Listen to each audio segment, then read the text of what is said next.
Do you think the others are making good progress? Hope it's all going smoothly.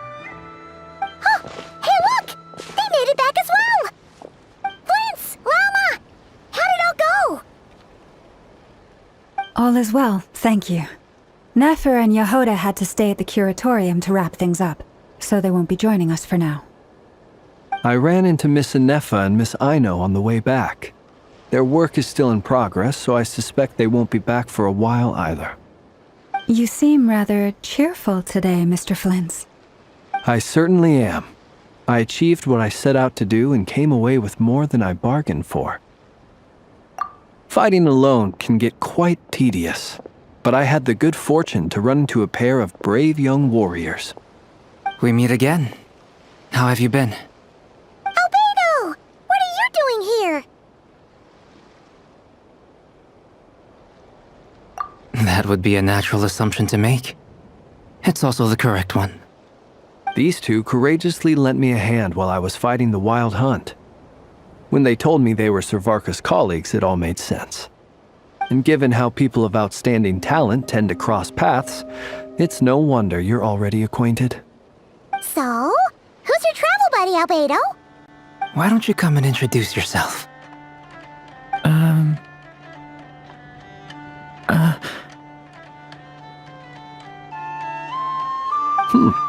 A gentleman of few words, I see, and a rather stern countenance.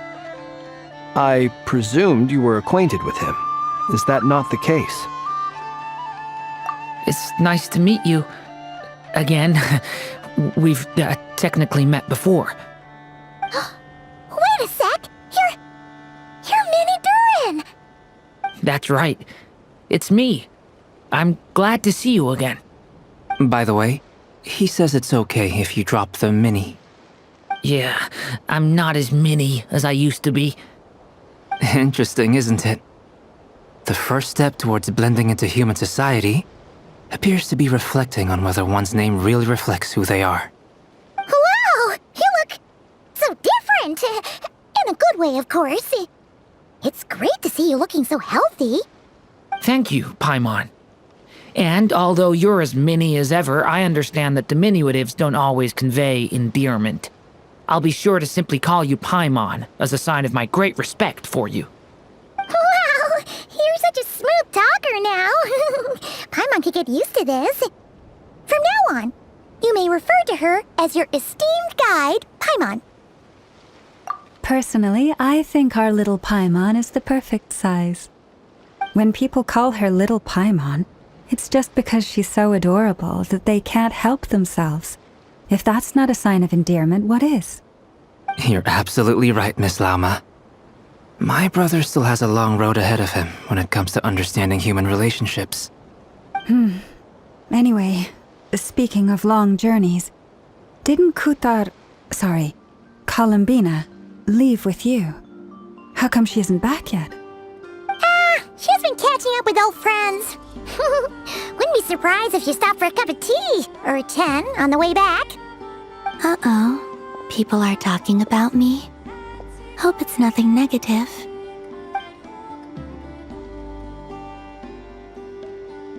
Judging from your expressions, I'm guessing it all went well? It's getting crowded here. I'll go grab some chairs. No need. This is a job for an alchemist. I'll whip some up momentarily. Thank you for your hospitality, ladies and gentlemen, but I was merely escorting my friends back. I'll be meeting Sandrone shortly, as we still have some things to discuss. It's been a pleasure, everyone. But this is where I'll say goodbye. We really appreciate your help. Oh, come on. Spare the formalities. I'm just glad I could help out some true friends. I understand. Well, bye for now, Harlequino.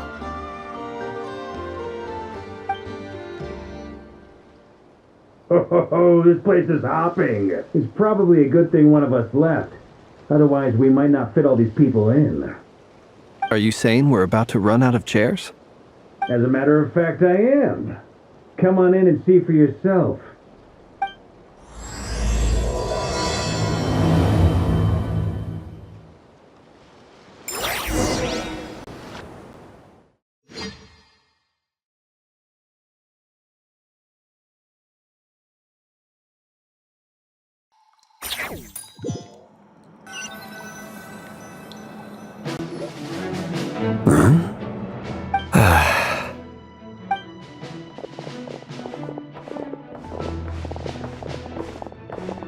I overheard your little chit-chat outside, by the way.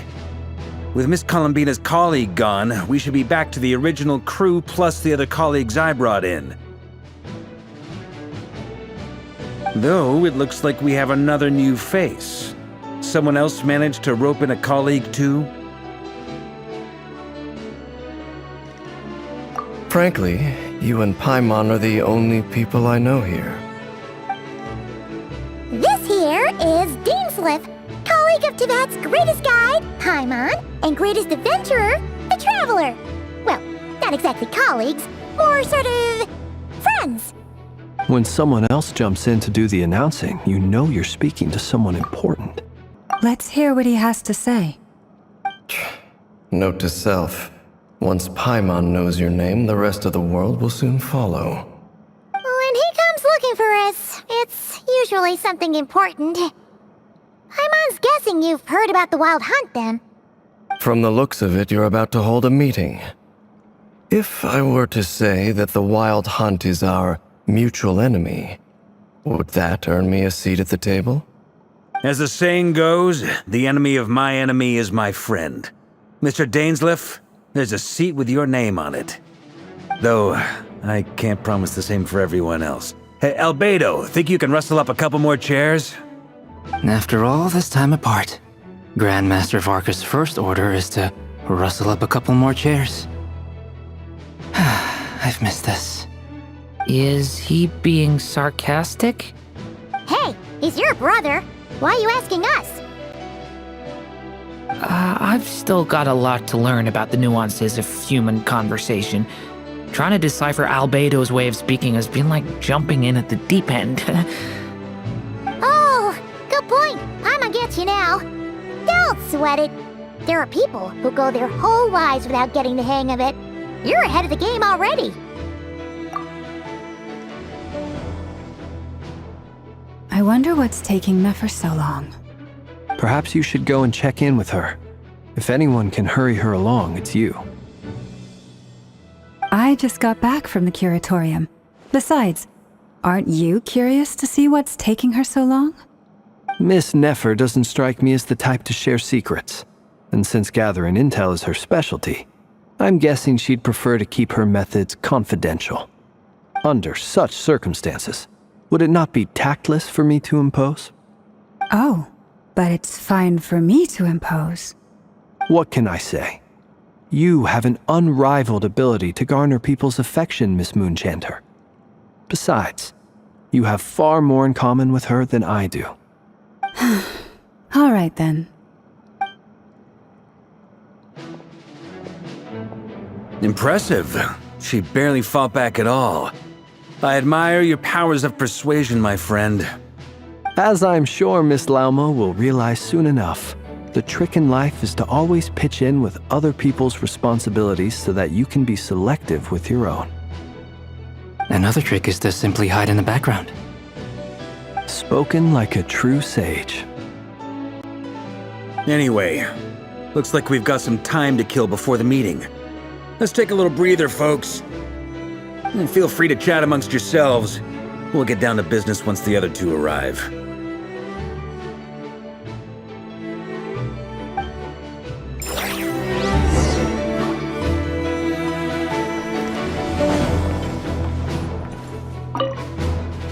Truth be told, I can't remember the last time I was in a meeting with so many people. You're not alone there, my friend. The Lightkeepers also struggle to bring everyone together for a serious discussion. I don't doubt that. I've only ever met two Ratniki, one being you, and the other being that young guy, Eatlua. Eatlua is a good apple. I'll give him that. He's kind, honest, and regularly delivers supplies to my lighthouse. A true Ratnik to the core. In that sense, he puts me to shame. So you're what? A fake Ratnik?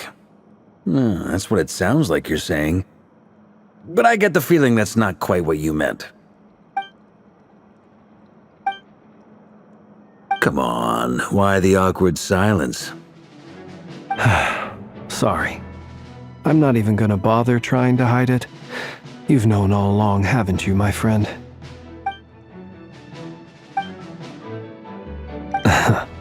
Now that was an awkward silence. Let's just keep this between ourselves. Probably best if Eloa doesn't know, huh? That goes without saying.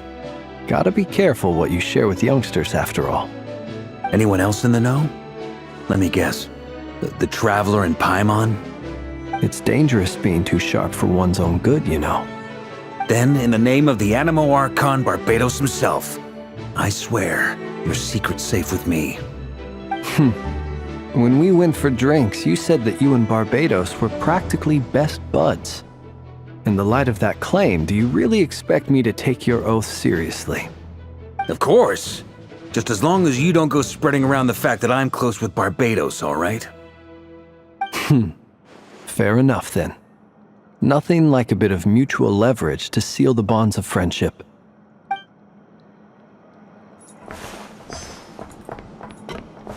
Is there something you'd like to say to me? Yeah! For starters, why'd you just show up here without even giving us a heads up? If you think back to our previous interactions, you may recall that that's hardly out of character for me. You do have a point there.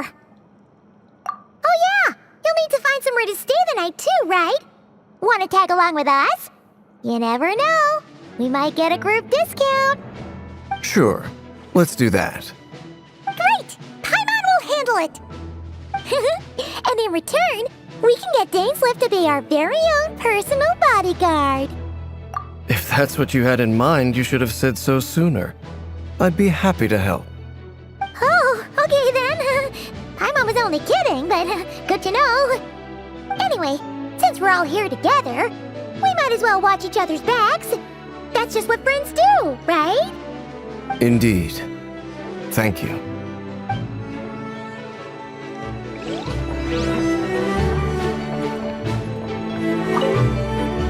You're both awfully quiet.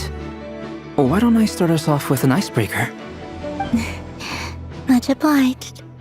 Have either of you ever had your portrait painted?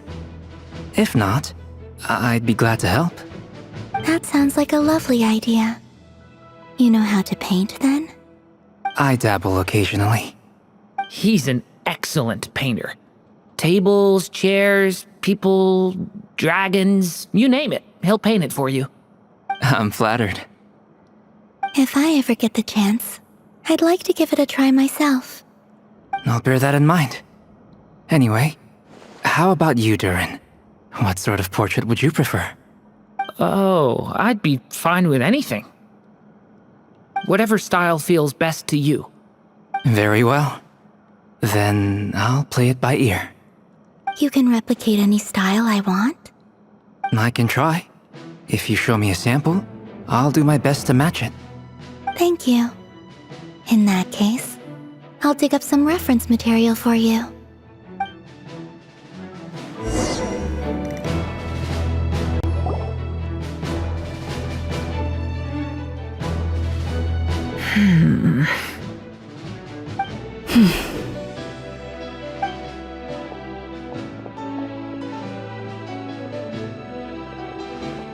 Ah, Miss Nefer. You made it after all. But what about Yehoda? I'm here to give you an update on how things are going on our end. Once this is over, I'll be heading straight back to continue my work. I left Yehoda back at the curatorium to watch over things while I'm gone. Huh. So much for just this once. Shh! Not so loud! We're on a roll here. What if she remembers and suddenly decides to back out? Did you say something, Mr. Varka? Huh? I didn't say anything. Right, Flint's? Must have been a frog. They get so noisy around here at nighttime. It's like they're putting on a concert in the background. Anyway, before we begin, there's a few introductions to make.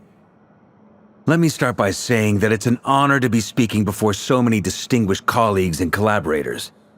First up, we have Miss Lauma. As Moon Chanter, she's the leader of the Frost Moon Scions, a local religious community in Nodcry.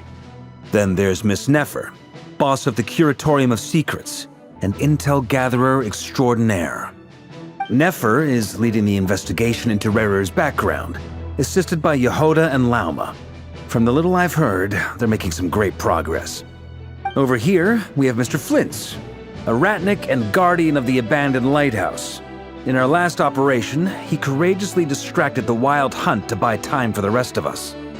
For those of you who've never met, this is Mr. Albedo, a renowned alchemist and captain of the Knights of Favonius investigation team. By his side is a new face for us all, myself included, Mr. Durin, who has come to lend his aid. Next up, we have the Moon Maiden and former Fatui Harbinger, Miss Columbina. Then we have the Traveler, who's earned more titles than I could possibly hope to list out, so I'll spare you the rundown. And Paimon, the ultimate travel companion and quite possibly the best guide in all of Tevat. Wow! That's a lot of people! Great turnout! Miss Nefer, it looks like you might have another job coming your way, so, congratulations on the booming business, I guess. You think I haven't got enough on my hands as it is? Who's looking for me now? That would be me, Miss Nefer. I have a commission for you. And you are? Who I am doesn't matter right now. What does matter is that I'd like you to gather more intelligence about the Recher of Solnari. Well, it's not as if we never take on anonymous commissions. But in your case, I'll have to decline. I'm gonna take a wild guess and say your job's probably more hassle than it's worth. Something about you seems like bad news. It's my eyes, isn't it? Conrian, I assume. And what's with the mask? Are you trying to hide your identity? In any case, the fact that you're even still alive raises an awful lot of questions for me. My name is Dainsleif. And yes, I am from Conria. As I'm sure you're aware, the Recher of Solnari's real name is Rerir. He was once an acquaintance of mine. Really? Then you must have been quite an influential figure yourself. You flatter me, but none of that matters anymore. My point was simply to clarify why I have asked Miss Nefer to investigate Rerir's background. So you're both from Conria, and it sounds like you used to be friends? What am I missing here? Surely you already know how he became one of the Five Sinners. I'll tell you everything I know. The history of Conria, the names and identities of the Five Sinners. I remember it all like it was yesterday. I have never spoken openly of this before. But the truth was exactly as people say. The Five Sinners were each driven by their own desires, and it was by playing upon these that the Abyss tempted them to their fall, tearing Conria apart in the process. The visionary, Vedafinir, who wished to foretell the future. The wise, Haroptatir, who sought limitless knowledge. Gold, Rheindotter, who desired to create life. The foul, Surtologi, who pursued supreme strength. And last, but not least, Recher of Solnari, Rerir, Ravager of the Moon. Of the five, Rerir is the only one who remains a mystery to me. He never harbored grand ambitions, so what changed in the space of a single night? How did he come to fall like the others? In other words, you're saying that his change came as a shock to you, and you have no idea what actually happened? That's right. You mentioned how the Abyss tempted them, which led to their fall. But what did that look like in practice? And what other context can you give me about the events of that time? The more detail you can give me, the better. Strangely, now that it comes to it, I hardly know where to begin. The fateful night took place during the era of the Eclipse Dynasty. One day, my elder brother, the visionary, Vedifenir, was summoned to the palace by the Vinster King, only for the king to gouge out his eyes and cast him into the dungeons. When I came to hear of this, my fury knew no bounds. I gathered together every ally I thought I had, and together we set a night to storm the palace and free Ved. Centuries on, the memories of that night still haunt me like a never-ending nightmare. We broke through the palace gates, just like we had planned, each striking towards our separate targets. But then, I was betrayed. Even Vedifenir, the very person I had come to rescue, abandoned me and partook of the Abyss's power. So, it's personal after all. Then tell me, Mr. Dainsleif, what price are you willing to pay? You, of all people, must know that nothing comes for free. I cannot say what price would be worthy of such a commission. But know this. Rerir was not always a madman. Believe it or not, there was a time when he was just an ordinary man, working for the Conrian Intelligence Service. Uncovering the truth of Rerir's past is the only way to unravel this mystery. But before you decide if you will accept my commission, I will tell you more about him. Enough, I hope, to help you plan your next move. Sounds pretty good to me. Feels like we just flagged down a random passerby, only to discover he's actually a master strategist who has a score to settle with our enemy. Can I borrow your halo? It could be useful in the lighthouse. Hey, enough with the wisecracks! Besides, isn't that lamp of yours bright enough already? Relax. It was meant to be a compliment. If that was a little over the top for your liking, I'll make sure to tone it down next time. I'll give your proposal some serious thought, Mr. Dainsleif. Let's speak in private once the meeting is over. Before that, there's a few things I'd like to share.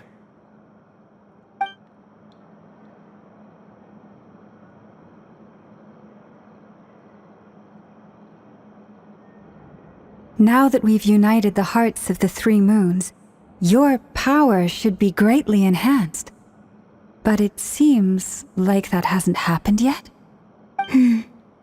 I believe it will take a little longer. You've done so much for me, so I want to be completely honest with you all.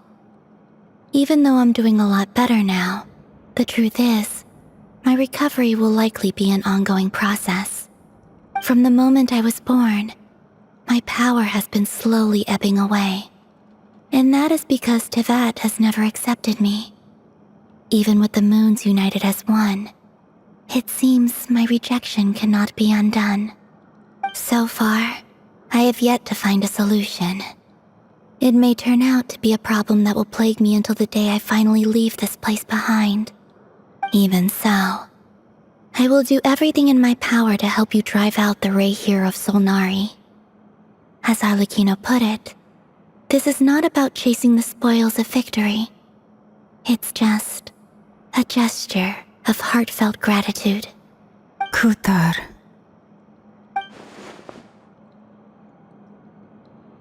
Defeating the Rayhir of Solnari will be no easy task. While my strength slowly recovers, we'll also need to gather more intel. Naturally. We should take all the help we can get if we hope to defeat him. We've considered several viable plans now, but our choice hinges on the answers to a few key questions. Is it even possible to kill Rerir? What experiences shaped the person or monster he became? And what's he really after? Given Albedo's expertise in alchemy, I think we should leave him to try and answer the first of these questions. Understood. As for the other two, I'm afraid we'll have to count on you again, Miss Nefer. Believe me when I say it's not my wish to burden you. But right now, relying on your skills is our only option. So you're placing all your hopes on me, huh? We can't thank you enough for agreeing to help us. Honestly, I can hardly believe how lucky we are. You sure have a talent for changing your tune, Miss Moonchanter. Timid like Yehoda one moment, then flinches insincere flattery the next. Ladies, please. I must object to your portrayal of me. That's all. Feel free to keep bickering. Just pretend I'm not here. I almost don't want to leave this room. I'm curious to see how this plays out. I have faith in you, Miss Nefer. Something tells me you'll stand by us until the very end. Oh? And what makes you so sure of that? What if I suddenly decide that my compensation is insufficient? This isn't about the money. I can sense that you've got a deep-seated distaste for Rerir. And knowing you, that alone is motive enough.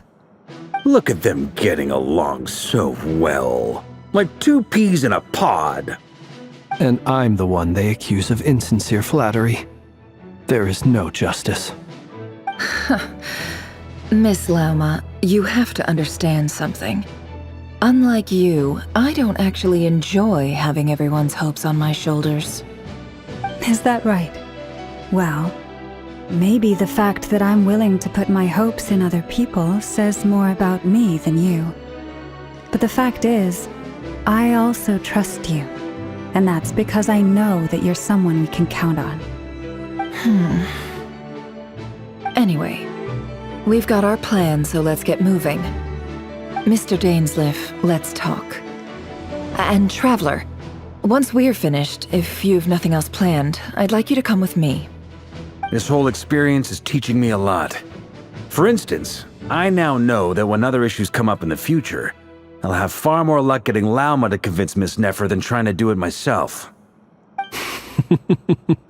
Hate to say it, friend, but that's one of the funniest things I've heard in a while. Why? You think I've got it wrong? Quite the opposite. But what makes it so hilarious is how long it's taken you to realize.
Thank you for waiting. It's okay. We actually used the time to help Dainsleif get a room at the hotel. That's very considerate of you. Now, I trust you share my curiosity about Rerir's past, and you seem fairly familiar with Mr. Dainsleif already. We spoke at some length after the meeting. He was the one who suggested I should invite you to join this operation. He feels confident that these secrets will be safe with you. Dane has a lot of faith in us, that's for sure. Likewise. I appreciate that you got right on board without interrogating me about why I invited you. It shows that you trust me to explain everything in due course. That's because we know what you're capable of. We appreciate you too, Nefer. You might have been forced to help in the beginning, but this time, it was your choice. That's one way to put it. Another is this, that once a decision's been made, it's set in stone. After that, my only goal is to see it through. Alright, so here's how it is. I'm going to access Rerir's thoughts again using my confidential method.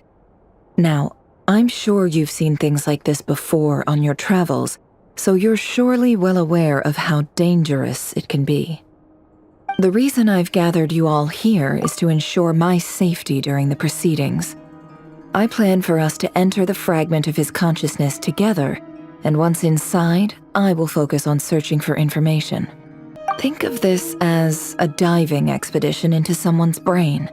If I'm the diver, you are my safety equipment, tasked with keeping me alive while I'm under the surface. Once the ceremony begins, we will all be spying on privileged information. But in the interests of safety, you must remain absolutely silent at all times. We will discuss our observations after the ceremony has concluded. Lastly, any individuals of a weaker constitution are advised not to partake in the ceremony. In any case, Paimon has her own job to do, which requires staying in the room but not joining the ceremony.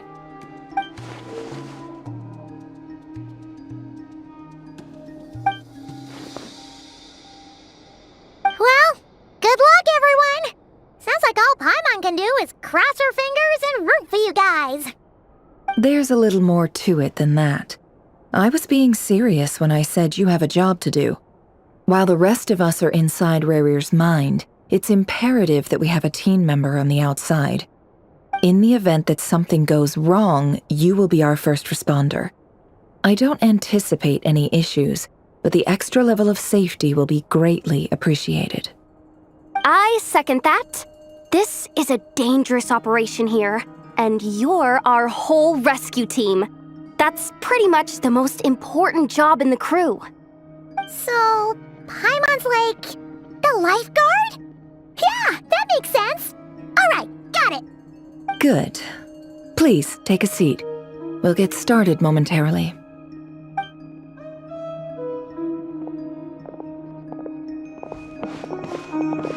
So, did Mr. Dainsleif tell you anything else? He told me that he believes Rarir kept some big secrets in his life.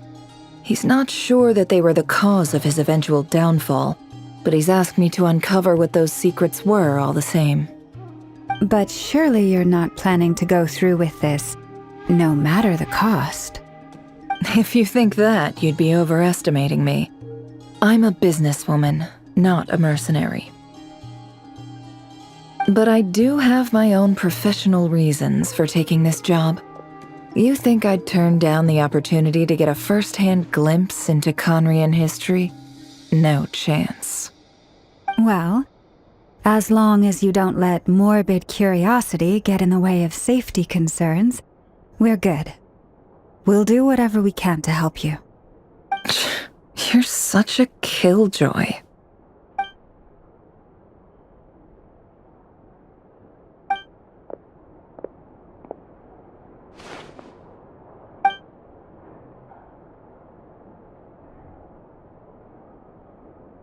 All right, I'm good to go.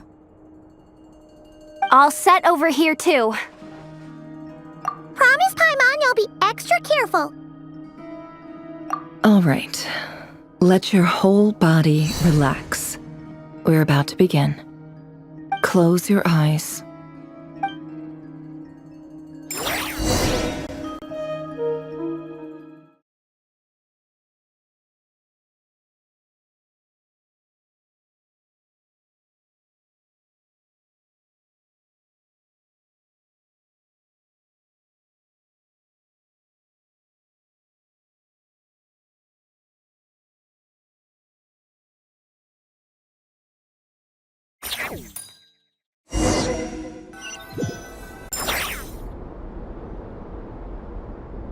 Phew.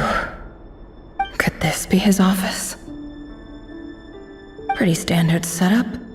Bookshelves, paperwork, files. According to Dainsleif, Rarir used to be an intelligence operative. Chances are there's plenty of top secret intel stashed away in this room. Is this where you keep your secrets, Rarir? Can't say I'm not looking forward to this.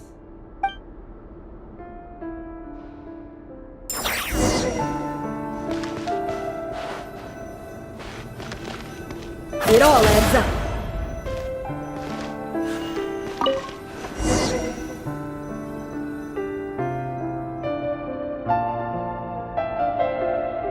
Today's files are in. Time to wade through them, just like usual.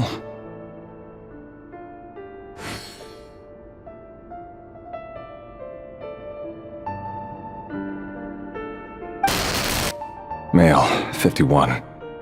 Occupation, cook. Confirmed Crimson Moon descendant. Has maintained frequent contact with other descendants over the past year. Poses a threat to the dynasty. Neutralized on...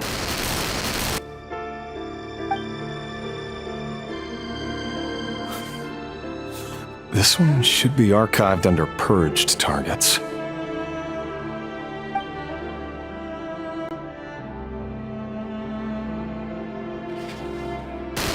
Female, 23.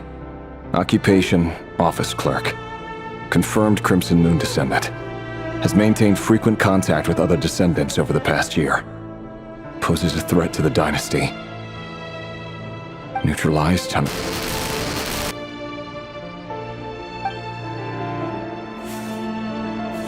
Another one for purged targets.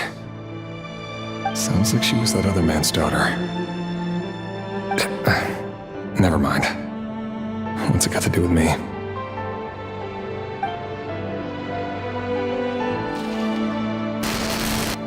Male, 40. Occupation, teacher.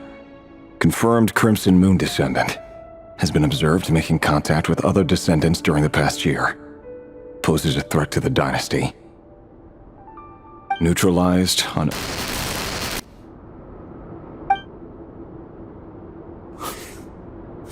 Just another nobody for the archive. Come to think of it, I remember surveilling this man. A case like his never would have been considered a priority in the past. Huh. He barely even interacted with other Crimson Moon descendants.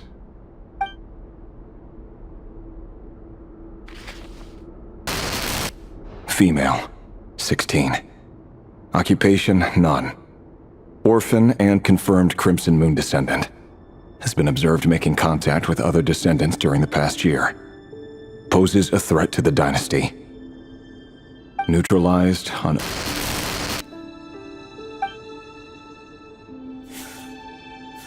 Filed. I have no recollection of this girl. None whatsoever.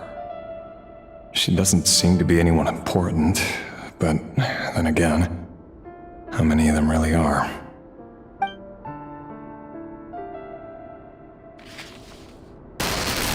Female, 13. Occupation, none. Orphan and confirmed Crimson Moon descendant. Has been observed making contact with other descendants during the past year. Poses a threat to the dynasty. Neutralized on...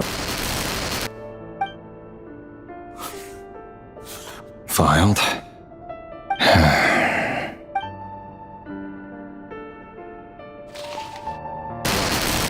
Male, 11. Occupation, none.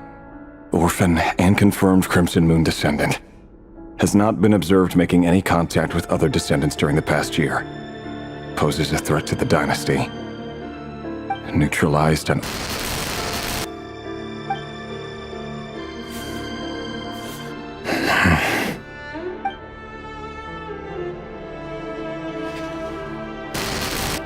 Male.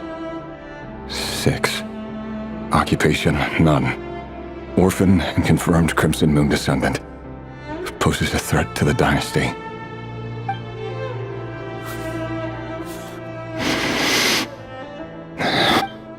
It's funny, isn't it?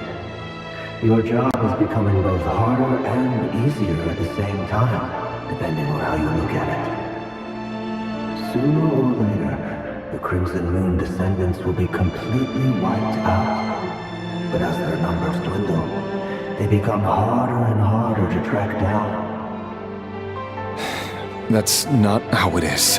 Fortunately, however, most of the able-bodied adults have already been taken care of. The remaining weaklings will be increasingly easy to deal with. No! No. My job is to ensure the survival of the Eclipse Dynasty. And the only way to do that is by eliminating any and all potential threats. It's a perfectly legitimate line of work. Every single one of my colleagues can attest to my fairness. And if my friends were aware of the facts, I know they'd back me up too. Assuming, of course, that they were aware of all the facts.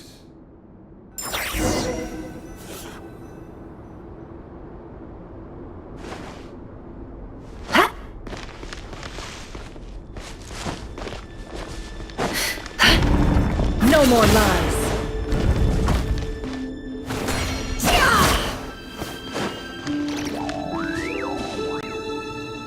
Mr. Vedifalnir, it's been quite some time since we last met.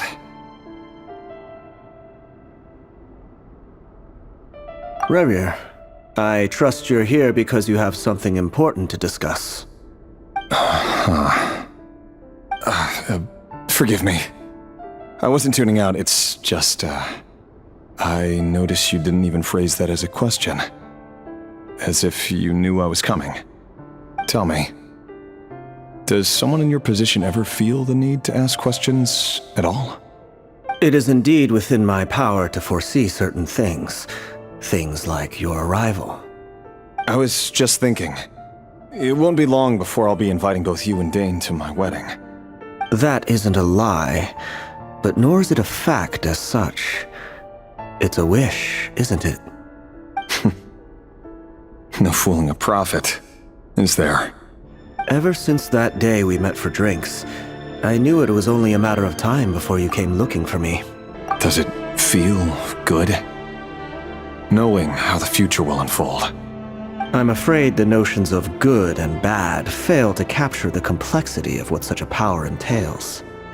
Once you've seen what will come to pass, it can be all too easy to succumb to fear and melancholy. Unless, of course, you learn to abandon these feelings.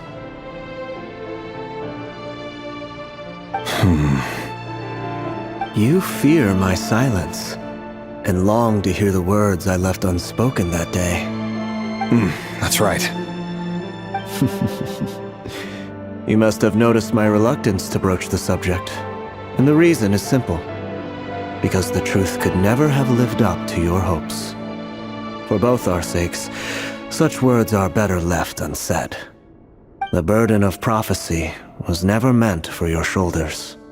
So who exactly do you deem worthy to hear your prophecies? None but our exalted king? Or rather, our king as he once was. You're closer to his majesty than I am. You must know better than anyone how much he's changed. You say that as though it is to my benefit. Yet precisely because of that, I dare not speak rashly. A king can turn out to be the most virtuous of rulers, or a tyrant more terrible than the most vicious of dragons. You are so wise and far-sighted, yet still you would have me live in fear of the unknown? You make a fair point. Especially given my silence alone was all it took to send you spiraling downwards. Very well then. Let me offer you some advice. And I say this not as a prophet or a visionary, but simply as the brother of your friend. For many reasons, there is very little chance of your marriage ending in happiness. If happiness is what you seek, you should find another fiancé.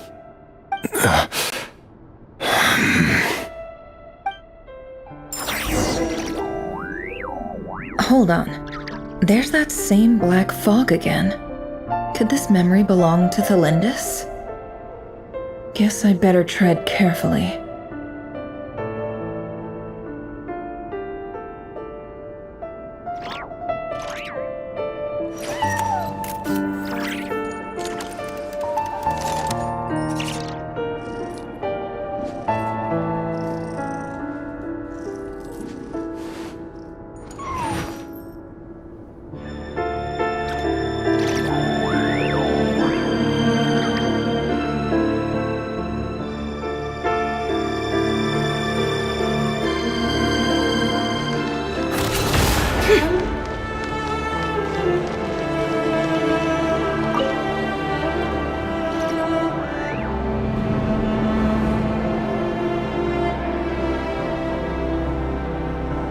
Wait. Hear me out. This time we finally got a clear look at his face and learned his true identity. His name is Rayrir, and he claims to be one of the king's guards. What did you say? A cruel irony, isn't it? The man you're set to marry leads a double life as a brutal executioner. Why are you telling me all of this now? Simple. It's because I want you to kill him. You are the only person he would never suspect. No, absolutely not. I would never dream of doing such a despicable thing. So you'll just stand by and watch him slaughter us to the last?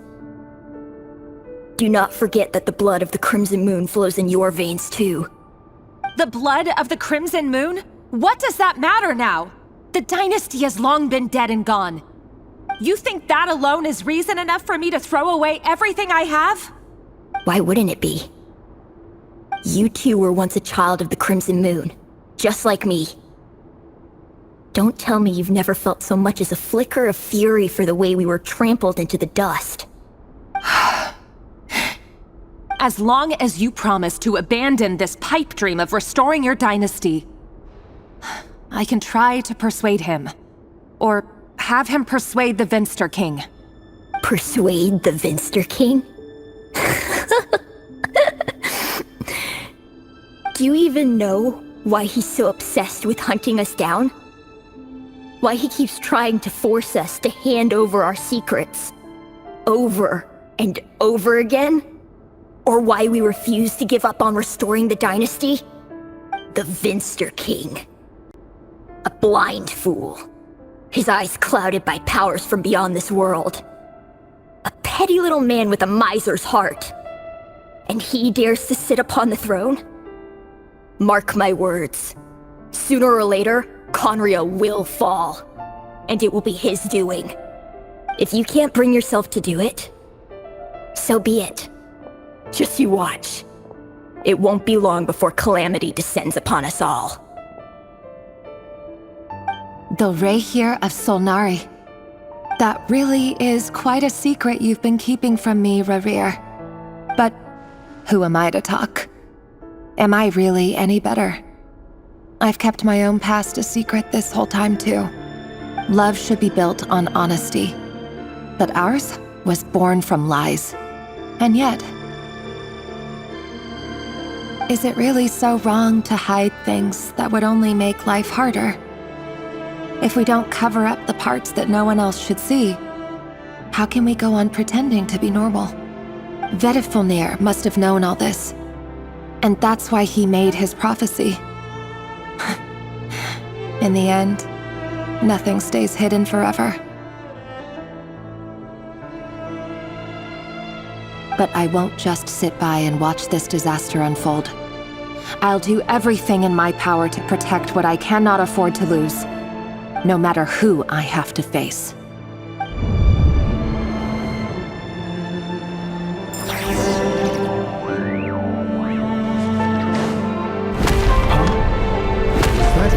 Who just walked past the window. Doesn't it give you the chills that he still takes the same road to work every day? As if nothing ever happened. Those people at the deli. Enough already. They're clearly pretty taken by their own disguises, so just smile and play along.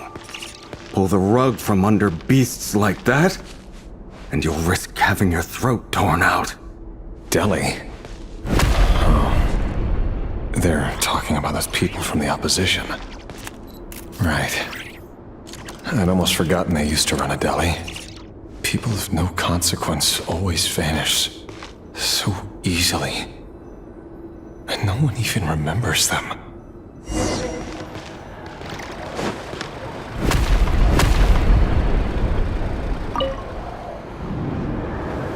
But surely you can see he's not the man he pretends to be! So many have died already, and they say that the king's madness grows with each passing day. We're not going to survive this, are we? But why does it have to be this way? Do we really deserve to die just because of the blood that runs through our veins?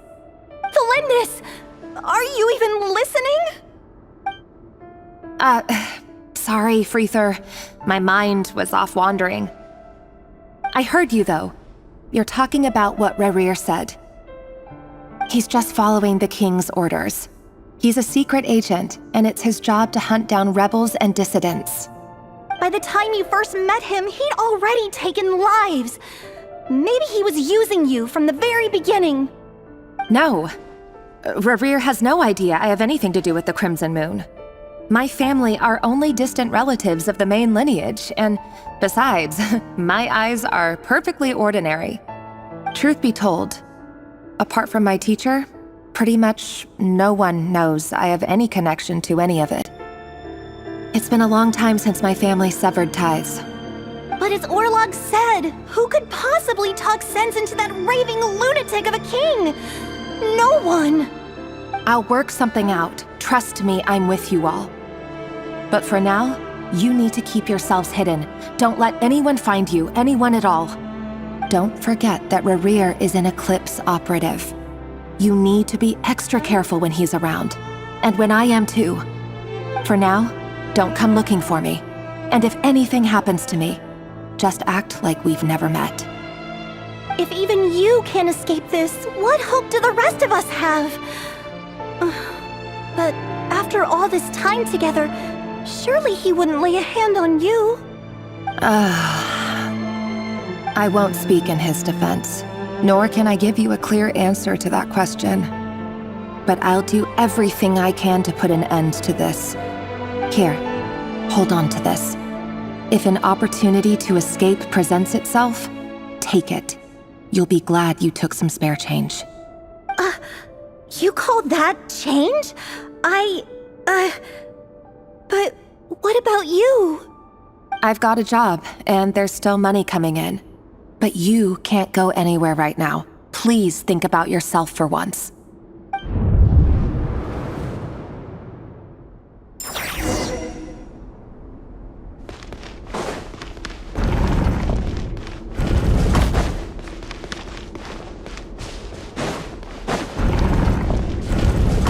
Another day, another round of assassination training. The training ground is just beyond this hidden passageway. When you kill a person, doesn't it bother you when you end up covered in their blood? Why would it? Aren't we all just walking blood bags? But not everyone is accustomed to hunting down others like prey. You've been a hunter for so long now. You seem to have forgotten that most people don't just go around killing one another. Leave me alone.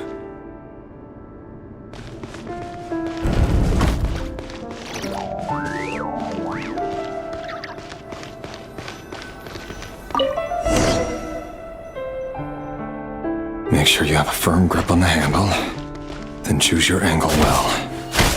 Your movement's light and brisk, and the prey won't sense a thing. I'll bet no one's ever died a quiet death in your hands. I work clean. No traces.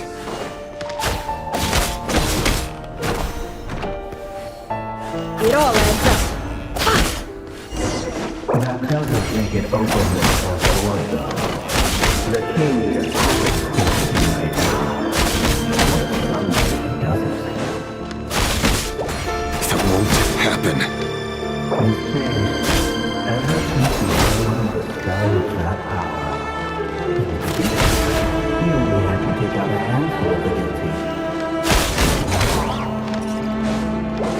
The ones I dealt with have always been guilty. And I've carried out my work flawlessly.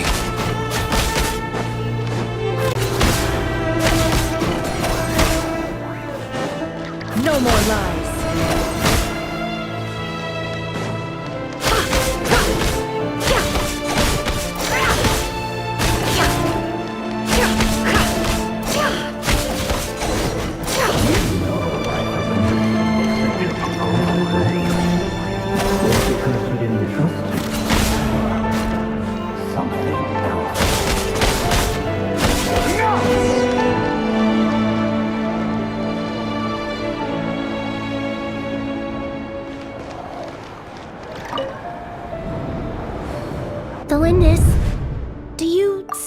remember Orlog?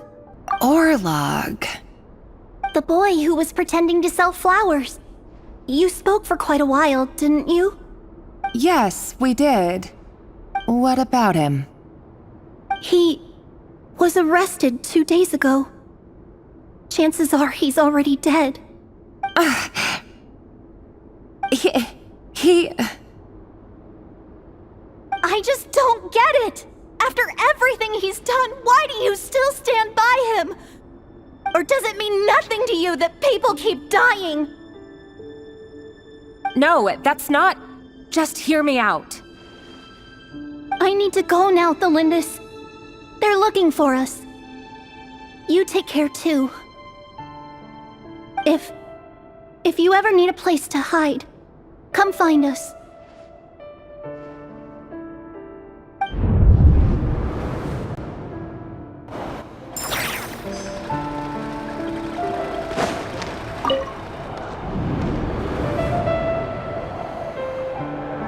Author Thelindis.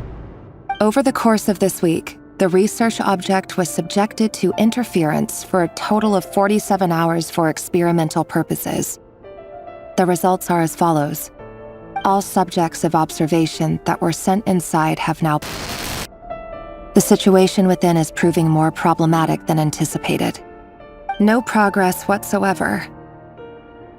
What now? Won't you give me even a glimmer of hope? Things are getting worse by the day. I have to find a way or we'll all be in danger.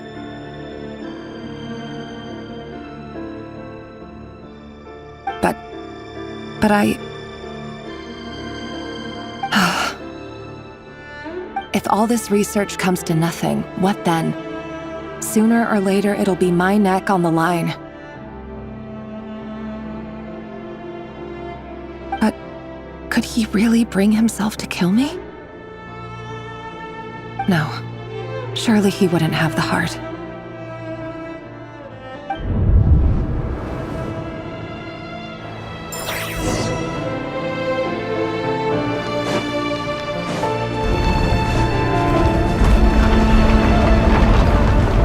Why won't you just let us go? We don't even know each other. All we want is to live ordinary, peaceful lives. You want to live?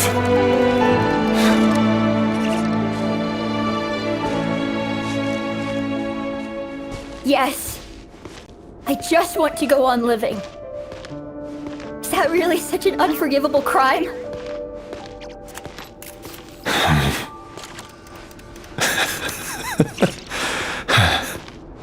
You want to go on living.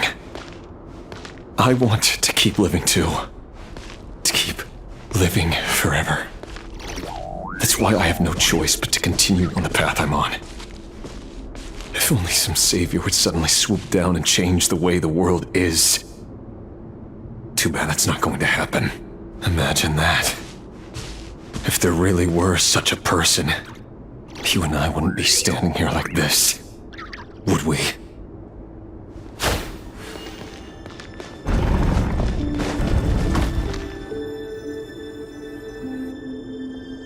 Today's files are in. Time to wade through them just like usual. No, I don't get tired of it. It's my job. And not only am I lucky to have it, I'm good at it too.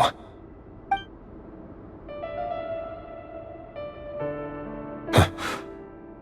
Wait. That's... Thelindis?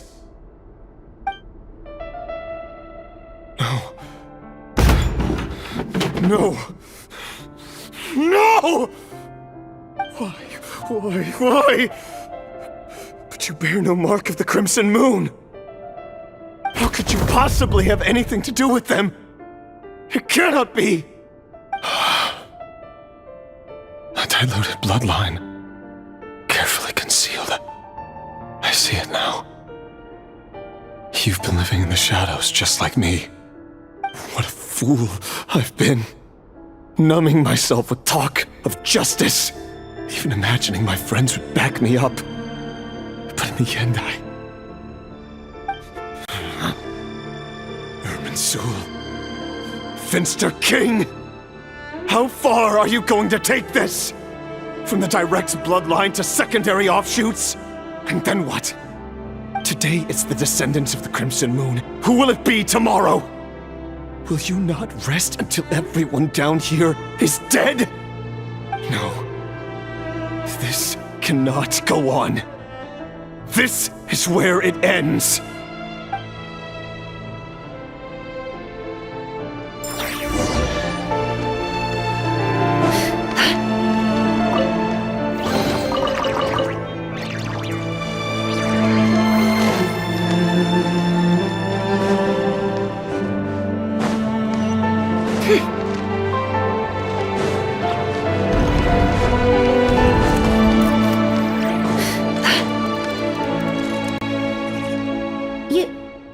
You're really letting me go? I am. As long as you can guarantee that no one will find you. Don't worry, I'll be extra careful. No one will know I was here.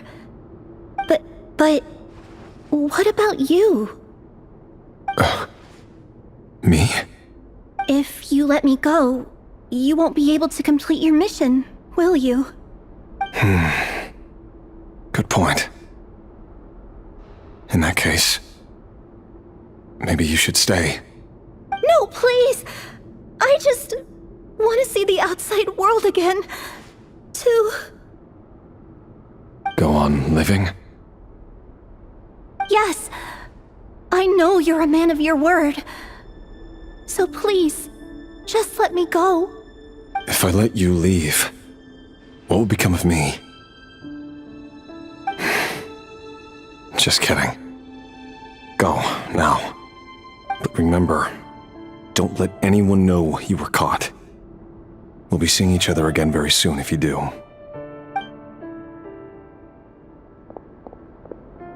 Even shadows in the dark must live by a code.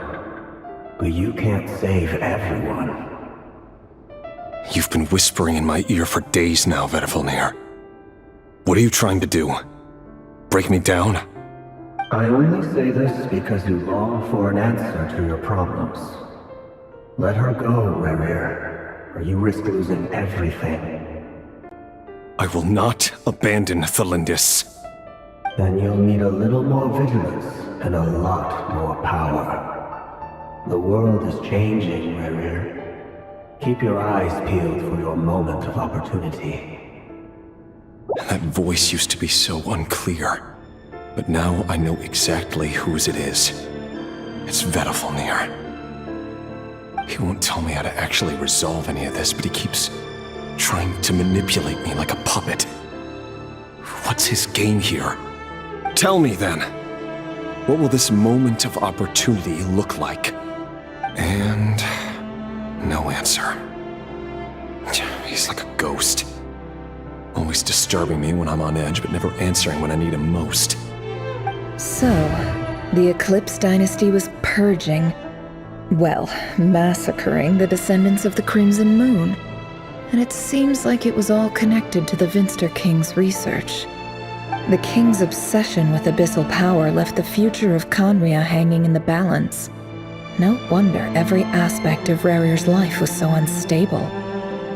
And it looks like this Thelindis, Rerir's would-be fiancée, herself belonged to a sub-branch of the Crimson Moon Dynasty's descendants.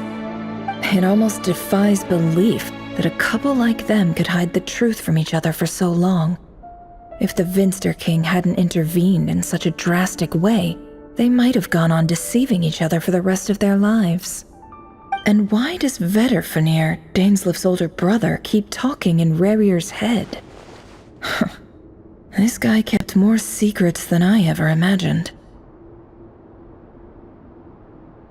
The human mind is like a vast desert of shifting sands. When you follow the flow of someone's memories, you only ever see the parts they're willing to let surface. Time for something a bit more creative. We've been inside Rerir's mind this whole time, building up a picture of his psyche. There's already enough clues on the board to start reading between the lines and mapping out the rest.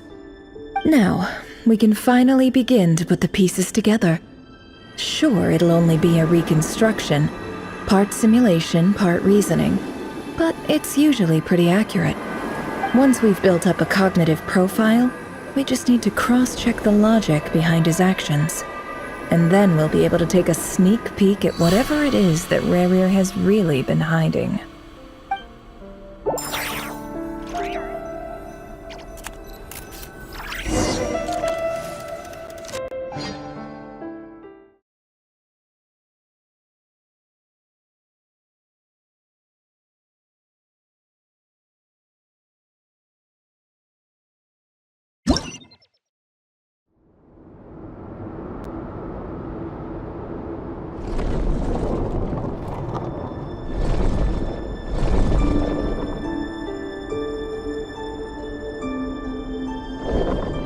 Rerir, are you there?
Hey, Rerir! Come out, it's urgent! Dane? What's wrong? Quick, come with me. I'll explain everything once we've met up with the others.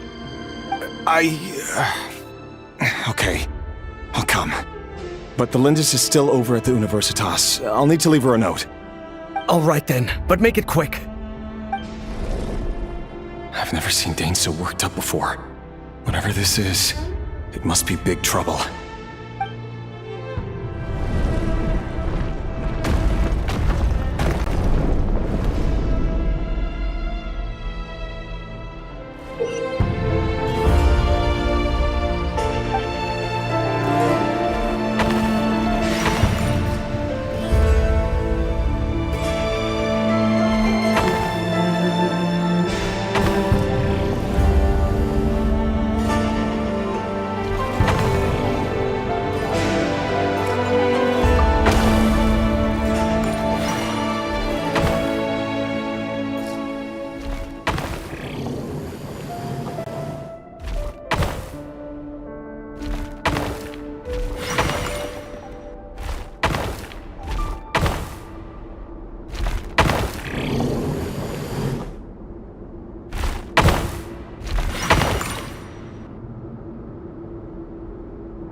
Well, this is a nice change, meeting you all at this hour.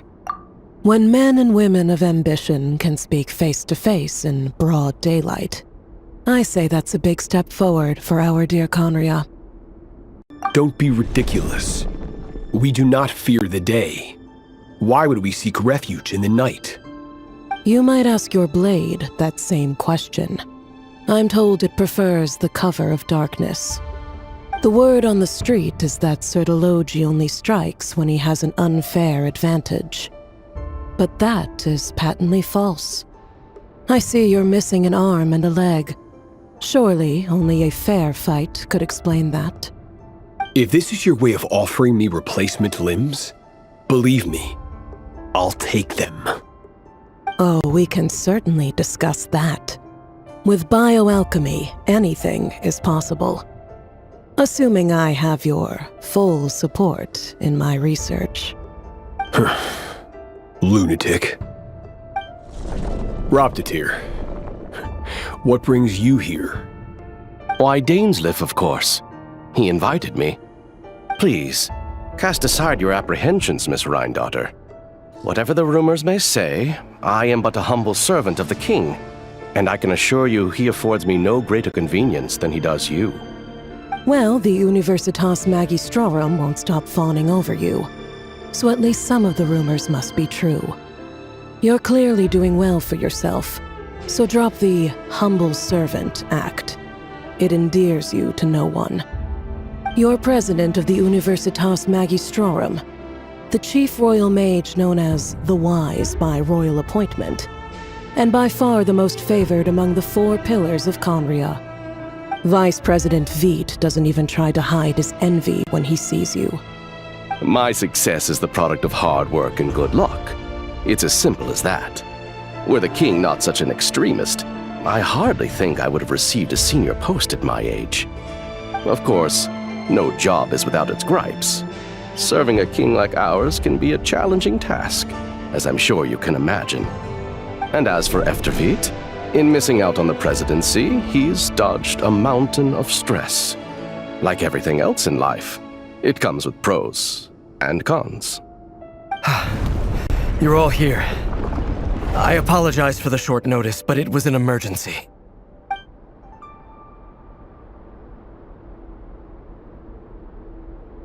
You must be Rerir. Mr. Sertologi. Yes, I handled your case file during your sentencing. Nothing personal, of course. I'm pleasantly surprised that you remember me. You're clearly a person of substance if you've been invited here. But Dainsleif, you'd better have a very good reason for convening this little gathering. It's my brother, Vedofenir.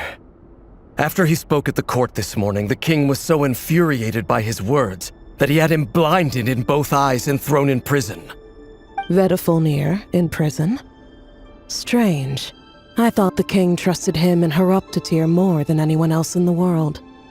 Does this mean the king's circle of trust just got even smaller?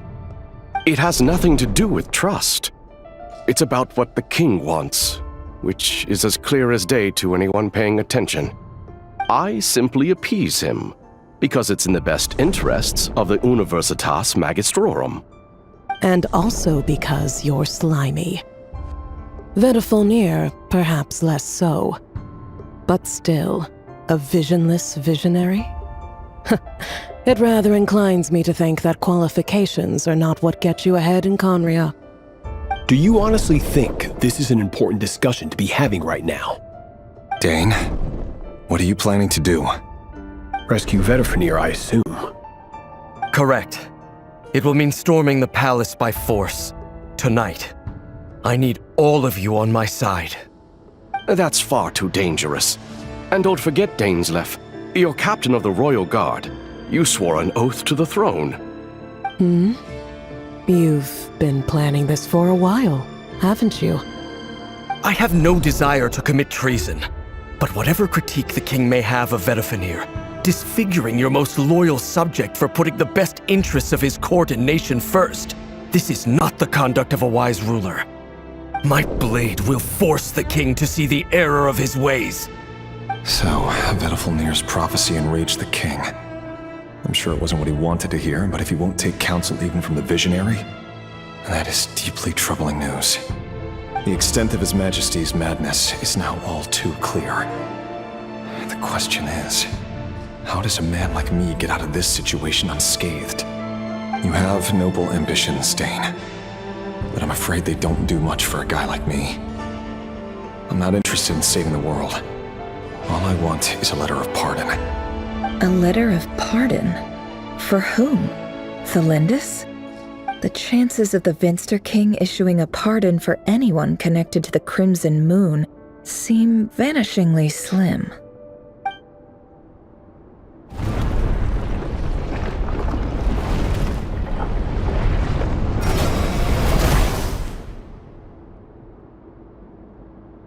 This black fog over the board must have some connection to Thelindis. But why is it taking this form? Does it have something to do with Rerir's past? Another mystery I'll need to unravel.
Author Thelindis.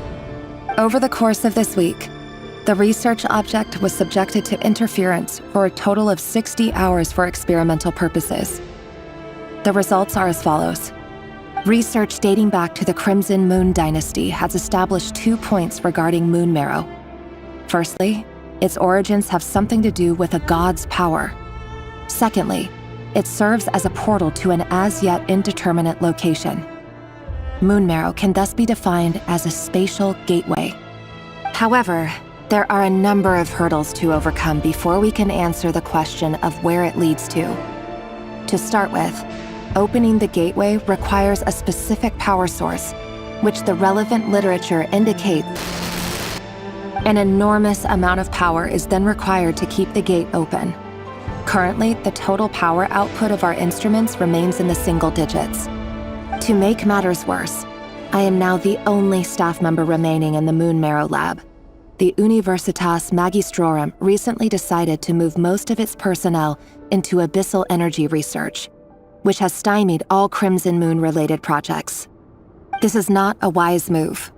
I have always maintained that placing all our hopes in a single source of power is risky, especially one as poorly understood as this. As well as making ourselves overly reliant on a single resource, we are neglecting other promising technologies. I apologize if this comes across as disrespectful. But as a Moon Marrow researcher, I desperately want to see the world beyond the gateway. If we really made it there one day, what would we find? And how would we go about taming the unknown?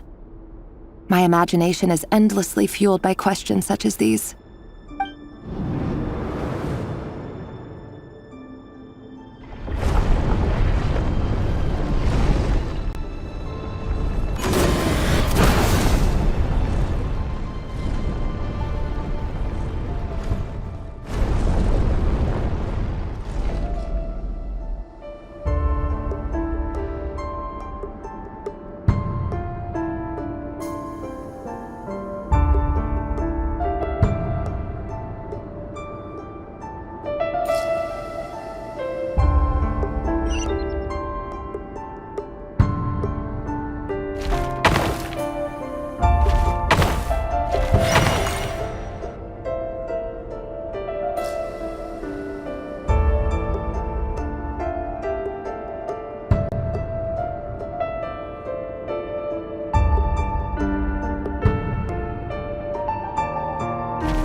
This is for you.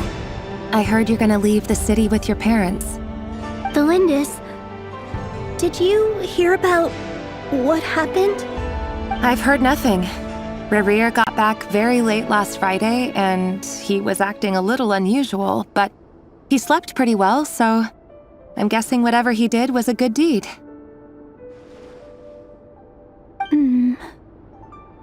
You never saw him, and I don't know what he did. And this conversation never happened. You understand? What if he finds out that you pried into his secrets? Don't be silly. I don't know what secrets he does or doesn't have. All I know is he's just a normal guy who happens to run some errands for the king. Are you scared of him? I don't know. The Rerir I know doesn't match the person you all describe. Logically, I should be scared of him. And yet, I don't want to lose him. But enough about that. You should get going, and be careful with the package I gave you. Keep it secret. Keep it safe. What's in it? A piece of the moon. All you need to know is that as long as you keep it safe, then in the future, everyone will be able to see a red moon. A red moon? You mean our moon? That's right. Our moon. Promise me you'll look after it. I promise, Tholindis. The Crimson Moon bloodline will never die out. Its light, the color of blood, will become like a fire that flows in our veins, no matter how long it takes.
Hurry, everyone, and stick to the plan.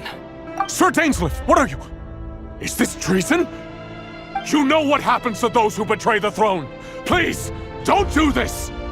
It is the king himself who has betrayed the throne. He has betrayed all of Conria. If you have any love left for justice in your heart, You should join me. It's showtime. Dane and his group will handle the troops in the palace. Then Hraptatir and Rhindaughter will disarm the security measures. My job is to enter the prison and rescue Vedafilnir. Stay safe. Wish me luck. Look after my brother. Draw your blade. It is time for justice to prevail.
And the smell is abominable.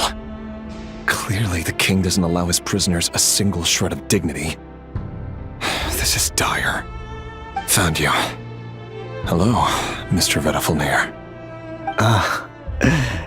It's you. Surprised? Oh, wait.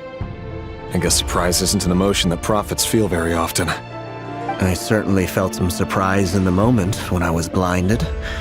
Surprise at the king's sheer ignorance. Surprise at just how unfairly this world responds to words of earnest remonstration. I'm curious. What did you prophesize this time? It wasn't a prophecy. It was a word of warning. Someone had to say it. The king has forsaken all reason in pursuit of his obsessions. I simply told him that if he continues on this path, Khaenri'ah will surely fall. But he didn't listen. Worse still, he stabbed you in both eyes and locked you away. Dane asked for my help. The court is in complete chaos now, but I'm sure you predicted that. Everything is transpiring as I foresaw, yet I am powerless to change it. Fate is an immutable force. I can but lament as the inevitable unfolds. I do wonder whether giving a man the power to see the future does nothing more for him than slowly crush his spirit.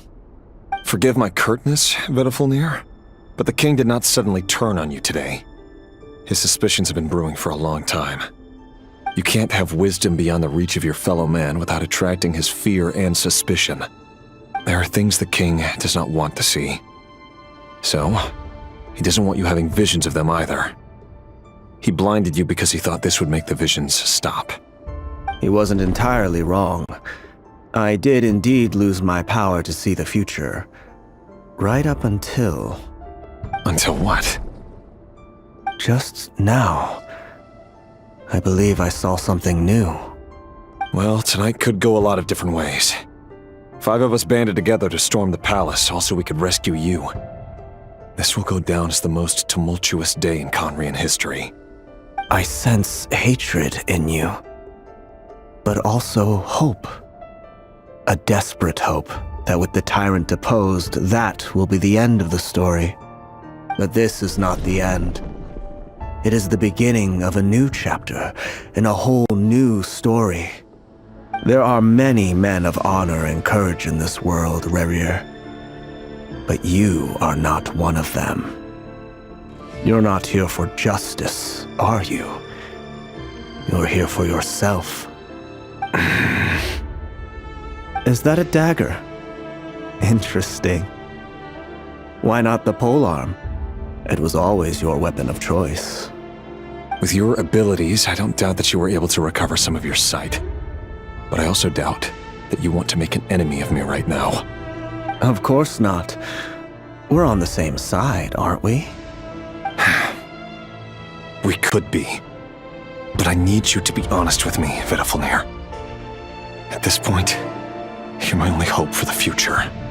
You mean your future? With your beloved, Thalindis? Yes. And I know there are bigger things at stake here. A dynasty, a nation, maybe the entire world. But forgive me, I care first and foremost about myself. I can't abandon the one I love to save myself. I just can't do it. But you see a broader picture of the future than I. You see the solutions to the biggest problems of our age. So tell me, what is my solution? What's the answer? In matters of fate, answers are either right or wrong. What will be and what will not. Maybe you are willing to pay a certain price in the pursuit of happiness, but unfortunately, fate does not negotiate. That is the cruelest thing about fate. It is unmoved by your sacrifices. That can't be true. I know it's your voice that I keep hearing in my head, urging me to see how the world is changing, to seek more power, so I can protect the things I love. You show me disaster, but you won't show me how to avoid it? Why? Why are you doing all this? My voice. In your head.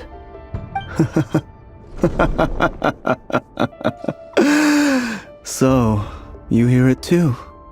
The voice that steals your mind, gains your trust, and drives you crazy. It turns out that we are not so different, you and I. Vedafalnir just broke into the strangest smile I've ever seen in my life, as if he'd discovered some monumental secret. But then he suddenly switched to looking extremely weary. Very well then. My advice to you is as follows. You must persevere. Whatever trials and tribulations you may face, be steadfast in the belief that they are your path to the future. For as long as you live, your story with Thalindis shall not come to an end. That is the only chance you have of fighting back against fate. It is up to you whether you believe my words. Regardless, that is all I will say on the matter. I have no right to intervene any further. I will hold you to your word. Thank you for setting me free. In return, I will tell you one more thing that you cannot afford to ignore. Just then, a strange wave of energy rippled through the city. We had no idea what it could mean. If I were you, I would head to the Universitas Magistrorum. The Universitas? Oh no! I'm sure we'll be seeing each other again very soon, Rerir. Whatever Vedafalnir said, I didn't catch it. I didn't even help him out of the prison. There was no time to lose.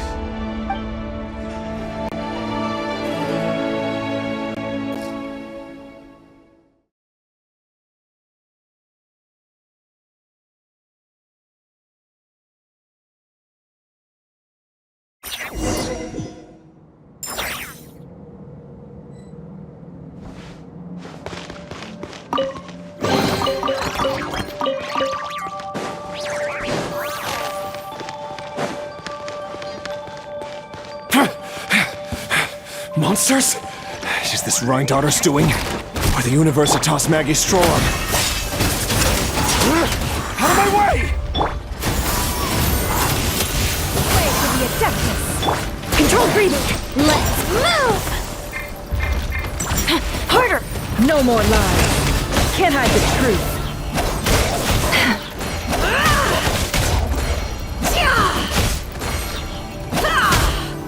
It all adds up. Headbutt! Hero incoming!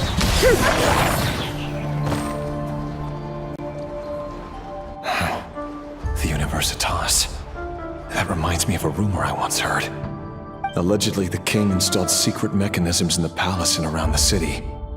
No one knows where they are or what kind of power they hold. But if they were ever going to activate, it would probably be on a night like tonight. Help! Hold on! Don't let them anywhere near you! Save me! I can't! Ah! That sounded like an explosion. So, the rumor is true? The king really went through with it? What other means does the king have at his disposal? They must run on power from the Abyss. And given it's a major center of Abyss research, anyone over at the Universitas will be in grave danger. I have to hurry!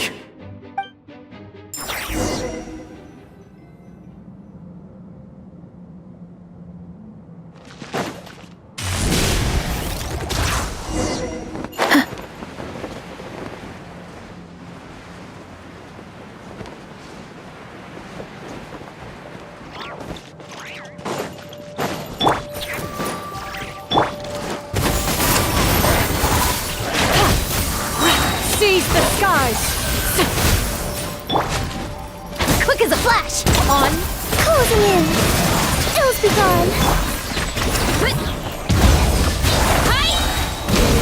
Yeah! It's justice o'clock! Yeah!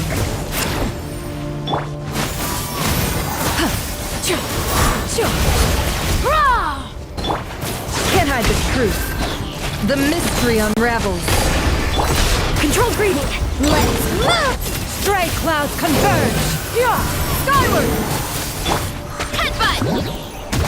Hero incoming! Yeah! Hi!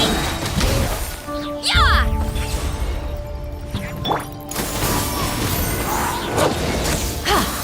Seize the skies! Start the clock! Up and away! Swift is the slow. One fell swoop! Hero incoming! Yeah! Hi! Boost!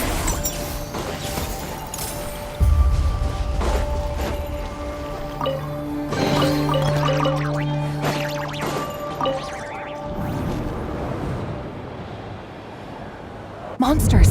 At the Universitas Magistrorum? Why now? Oh no! They're coming! It's no use. The table won't hold out much longer. The weapons. Where are the weapons? Of course. All the lab equipment was upgraded after the inspection last week, but the new weapons haven't been allocated yet. I'm done for. Is anyone there? I need help!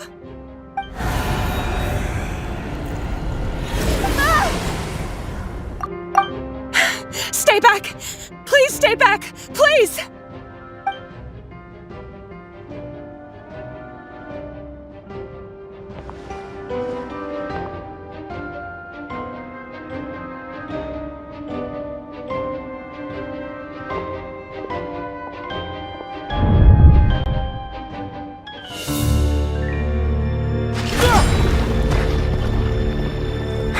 What's that? Reverie! So the rumors about your work are true. What? No! Listen, something happened at the palace tonight. We have to leave! You don't need to lie to me anymore. What do you mean? I know why you're worried, and I will respect the decision you've made. But it's okay, because I found a solution. I know how to end all this. You can have it back. The normal life you so desire. But until then, I'm afraid our wedding will have to wait.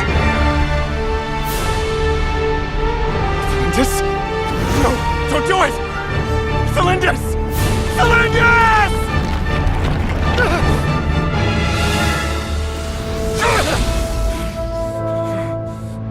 I told you, Rerier. Let her go. You will find someone better. No! No, I won't do it! I have to save her! By what means exactly? A lowly pawn. You lack the power and the strength of will. Do you know why? Tell me! Come to the palace. Join us.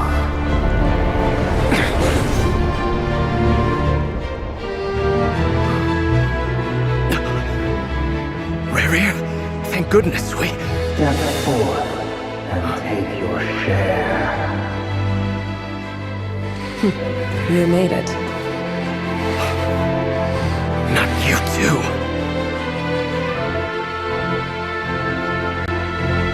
Hatred or grief, despair, desire.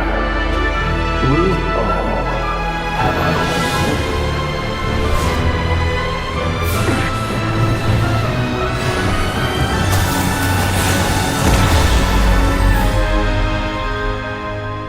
Rarier. Rarier. Celindus? Were you daydreaming?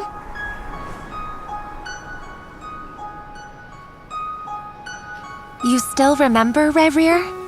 That question you asked me a couple of weeks ago? Oh. You mean the proposal? Yeah. I'm wondering, where do you think would be a good place to discuss it? Maybe in the garden? Or were you thinking a fancy restaurant? It's your choice.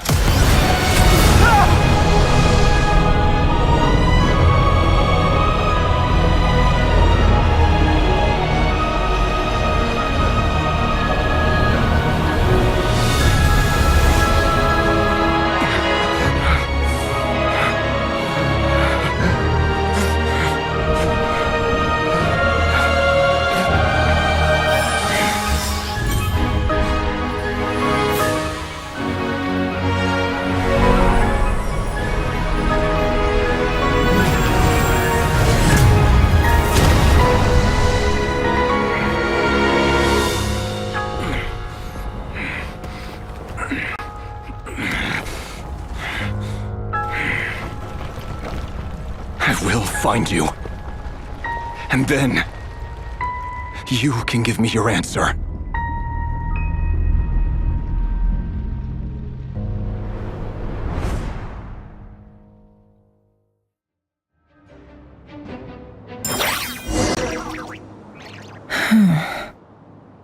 So that's how the Raker of Solnari was born.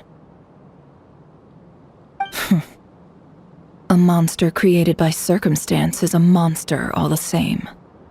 Viewing other people's thoughts for too long can get uncomfortable.